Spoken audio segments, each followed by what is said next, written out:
gentlemen, let nothing you dismay. Remember Christ our Savior was born on Christmas Day. It's really the story that invented Christmas in a weird way, the modern notion of Christmas.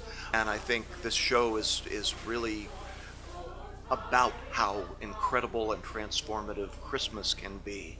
And you see it all in the guise of this, of course, this iconic figure of Scrooge, the just absolutely icy-hearted person whose heart is thawed by kind of the magical spirit of Christmas in the guise of those three ghosts.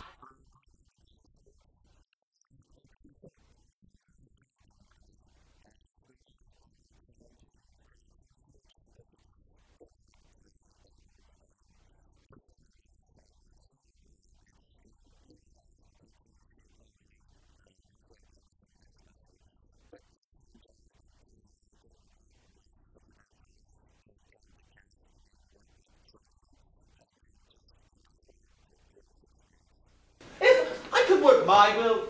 An idiot who goes about with a Merry Christmas on his lips should be boiled with his own pudding and buried with a stake of holly through his heart. Uncle, nephew, keep Christmas in your way and let me keep it in mine. I am the lighting designer and I'm also a caroler in this production. And what is it like to be a part of the show? It's really cool because I was a part of this show 2 years ago when we did it the first time, and it's really cool to see how things have progressed from then until now. And before then I was an actor in the show, and now being the lighting designer and also still being an actor involved in the show.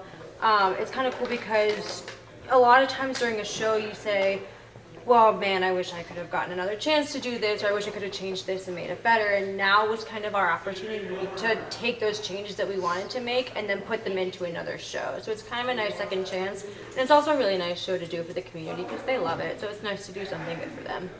Is your version of the show any different than the original? Yeah, well, it's in some ways it's closer to the original than some of the movie versions because they tend to really expand on things. I took most of the dialogue, for instance, straight from the Dickens story. It was in some ways a very literal adaptation. We had to come up with some real theatrical solutions because we're doing it in this space, which isn't a traditional theater space. It's really just a big room. And so most of the magic that we had to create here, we have to do right in front of the audience's eyes. So it's what we call a theatrical production in that we're not really creating many illusions that you're supposed to buy as reality. You see things happening right in front of you. For instance, doing his time travel by traveling on a rolling cart that's pushed by a couple of these creatures we call Hell's Footmen that we put in, that are these three helpers that make all this stuff happen kind of right in front of your eyes. What do you hope the students will take away from the show?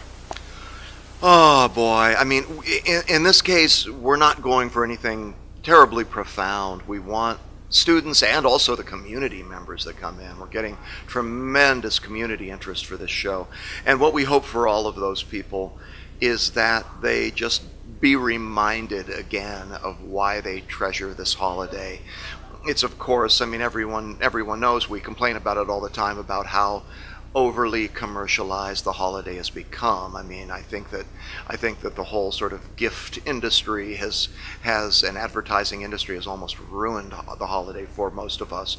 And I think a show like this can remind people of why it was always so magical to them to begin with, and it wasn't just all about getting presents. It was about the love and the family and about helping other people and all the things that eventually warm Scrooge's heart.